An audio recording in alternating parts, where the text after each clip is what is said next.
એક સ્ત્રીને કેવી રીતે રહેવું જોઈએ, પ્રેમ કેવી રીતે કરવો જોઈએ, આ બધું તમને કોઈ શીખવે તો? Hello, this is me RJ Chandni, અને આજે મારી સાથે કોઈ એવા વ્યક્તિ છે કે જે આજે આપણને આ બધું કહેવાના છે. આમ તો જોઈને તમારી બાળપણની બેનપણી છે. નાના હતા ત્યારે ખ્યાલ નહોતો કે આપણે મોટા રાઇટર બની જવાના છે. બટ યસ, અત્યારે એમણે ઘણી બધી બુક્સ લખેલી છે. એમના એક હાથમાં એમફિલની ડિગ્રી છે તો એક હાથમાં એવી સરસ મજાની કલમ છે કે જેનાથી આટલું સરસ લખે છે.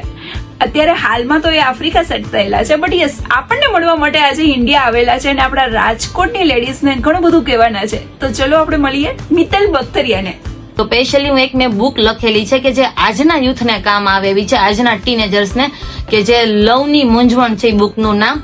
તો એના ઉપર આજે હું મારા વિચારો રજૂ કરીશ. એ બાબતે થોડી આપણે એક વાર્તાલાપ કરી શકશું, જેથી કરીને શું થશે કે તમને બી ખ્યાલ આવે કે એ બુકનું કન્ટેન્ટ શું છે. જો તમને ડીપમાં ઇન્ટરેસ્ટ હોય તો તમે તે વાંચી શકો. મિત્તલ, પહેલા તો તમારું ખૂબ ખૂબ સ્વાગત છે રેડિયો રાજકોટ પર. Thank you so much. જયારે આપણે નાના હતા ત્યારે તો ખ્યાલ નતો આવતો કે આમ મોટી થઈને રાઇટર બનશે. પણ સિરિયસલી મેં તમારી જે બુક વાંચી, તમે મને જે સેન્ડ કરેલી હતી લવની મૂંઝવણ, તો મેં કહેવાય ને આમ હું બહુ આમ આળસુડી થઈ ગઈ છું. ભણવામાં આપણે સાથે રહેતા ત્યારે થોડાક હોશિયાર હતા, પણ હવે શું કામ એટલું બધું હોય ને, રાત્રે આપણે થાકીને ઘરે ગયા હોય અને પછી બુક વાંચવી એટલે થોડું આમ કંટાળો આવે. પણ મને લાગ્યું કે મિત્તલે આજે બુક મોકલેલી છે તો મારે આજે જ આ પૂરી કરવી પડશે. અને મેં સિરિયસલી પહેલી વાર એવું છે કે ઘણા વર્ષો પછી મેં એક નાઇટમાં જ આખી બુક પૂરી કરી નાખી. Okay, thank you. લવની મૂંઝવણ, તો આ બુક લખવાનું તમને ઇન્સ્પિરેશન ક્યાંથી મળ્યું? ફર્સ્ટ ઓફ ઓલ, હું કોઈ એવી પ્રોફેશનલ રાઇટર તો નથી, મારી પાસે એટલો બધો એક્સપિરિયન્સ નથી, બટ હું એક રાઇઝિંગ રાઇટર છું. મારી લખવાની હોબી હતી, તો એ હોબીને પર્સનલી ડેવલપ કરવા માટે મારા પપ્પા અને મારો ભાઈ અમિત એને ખૂબ મહેનત કરી.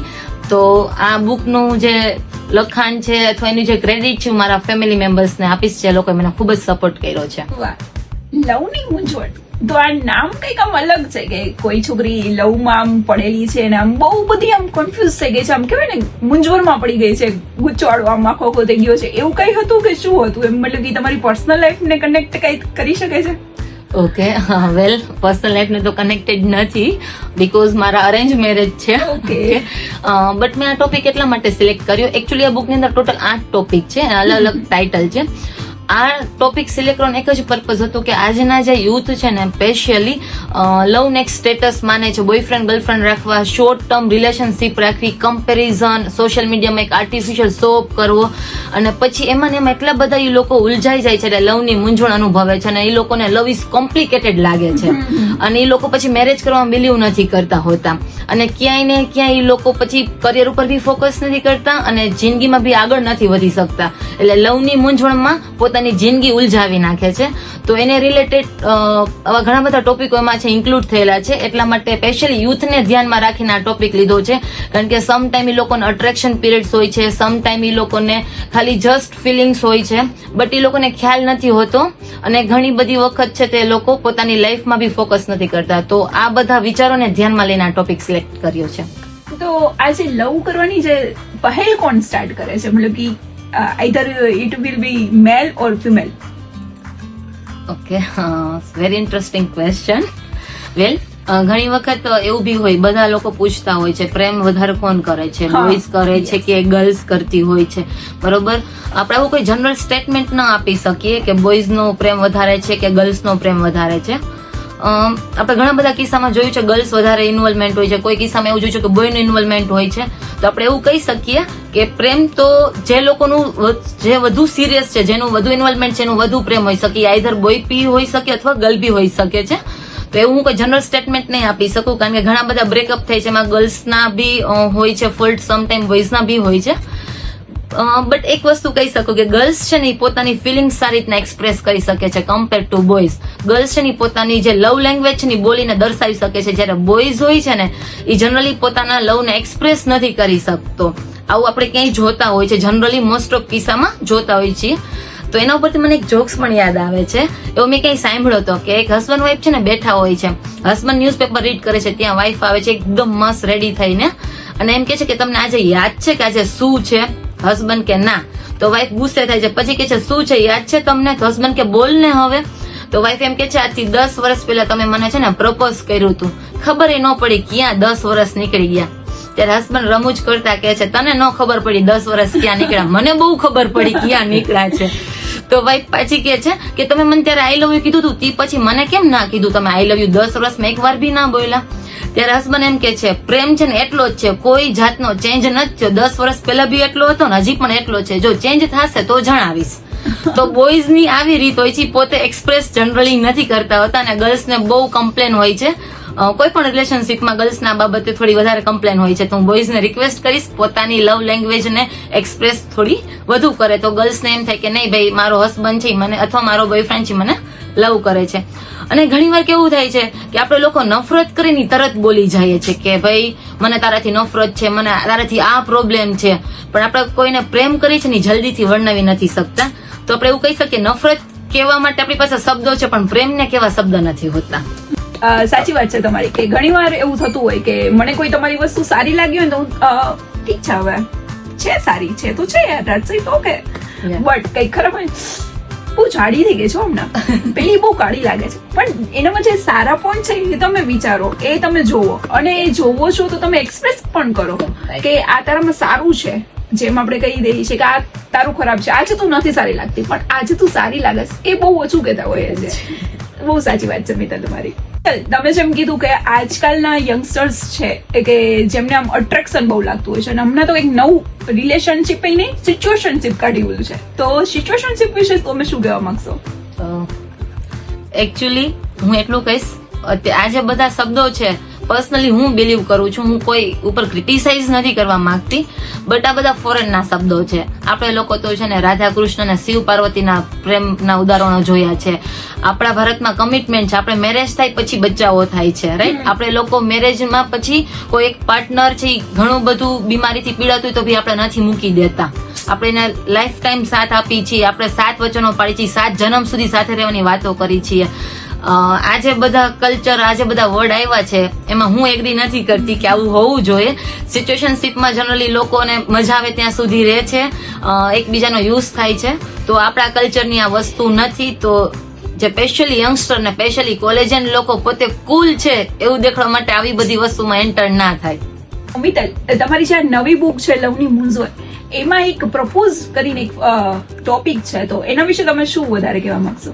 ઓકે, આ જે ટોપિક છે જનરલી એમાં ઘણા બધા એક્ઝામ્પલો લેવામાં આવ્યા છે કે પ્રપોઝ નું આખું નામ જ રીતના છે, પ્રપોઝ લાગણીઓની છણાવટ કે કરામત, રાઈટ?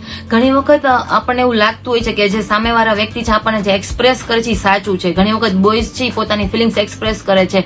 આઈ થિંક આપણે એવું કહી શકીએ કે ખોટું બોલવું, એક સ્ટેટસ, એક કમ્પેરિઝન, એના હિસાબથી શું કરે છે કે ભાઈ ખોટું બોલીને પ્રપોઝ કરે છે, લાઈફ ટાઈમના એમ કે ને પ્રોમિસ આપે છે અને ગર્લ્સનો યુઝ કરે છે. વાઇસ વર્સા, એવું બી નથી ખાલી બોયઝ યુઝ કરે, ગર્લ્સ બી ઘણી વાર બોયઝનો યુઝ કરે છે એઝ એ ATM. તો ક્યાંય ને ક્યાંય લવ છે ને એક જિંદગીભરનું કમિટમેન્ટ છે, નહીં કે ભાઈ તમે ઇન્સ્ટાગ્રામની સ્ટોરી નથી કે 24 કલાકમાં જતી રહે.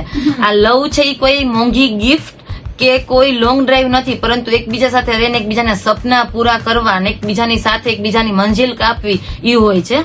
તો આ ટોપિક છે સ્પેશિયલ એવા યુથ માટે છે કે જે લાઈફને સિરિયસલી લે, બરોબર? અને એવા લોકો માટે બી છે કે ઘણી વખત એક પાર્ટનર છે એ બહુ સિરિયસ હોતું નથી, માત્ર યુઝ કરે છે.